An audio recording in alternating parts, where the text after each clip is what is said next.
বৈষম্য বিরোধী ছাত্র আন্দোলনকে কেন্দ্র করে দেশজুড়ে সাধারণ ছাত্র জনতা এবং পুলিশের মুখোমুখি অবস্থানে বাহিনীটির প্রতি মানুষের ক্ষোভ সৃষ্টি হয়েছে। আন্দোলনে পুলিশের ঊর্ধ্বতন কর্মকর্তাদের কারণে দেশজুড়েই বাহিনী চাপের মুখে পড়ে।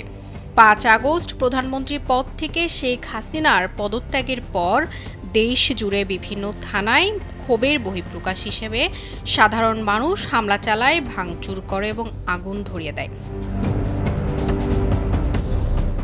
এতে নিরাপত্তার সংকটে কর্মবিরতিতে যায় পুলিশ সদস্যরা। এমন অবস্থায় পুলিশ সদস্যদের বৃহস্পতিবার সন্ধ্যার মধ্যে নিজ নিজ ইউনিটে যোগ দেওয়ার নির্দেশ দিয়েছেন পুলিশের নবনিযুক্ত আইজিপি মোহাম্মদ মইনুল ইসলাম। ২৫০টিরও বেশি ডিজাইন অপশন নিয়ে ওয়ালটন স্মার্ট ফ্রিজ, বোঝে আপনার প্রয়োজন।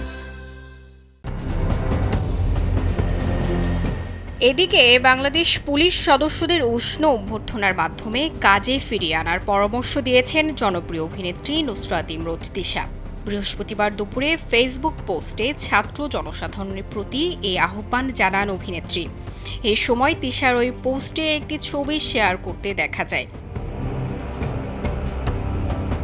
ছবিটিতে বাংলাদেশের পতাকা হাতে কয়েকজন ছাত্র দায়িত্বরত কিছু পুলিশ কর্মকর্তাদের হাতে বিস্কিট ও পানি তুলে দিচ্ছেন।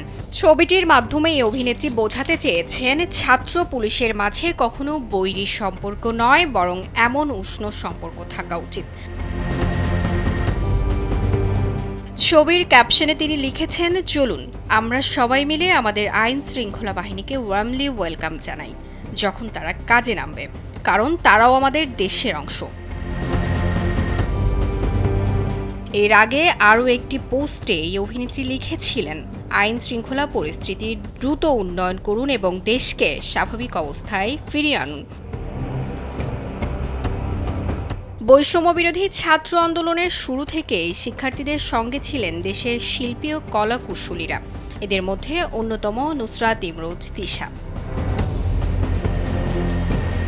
বিনোদন ডেস্ক, কালবেলা।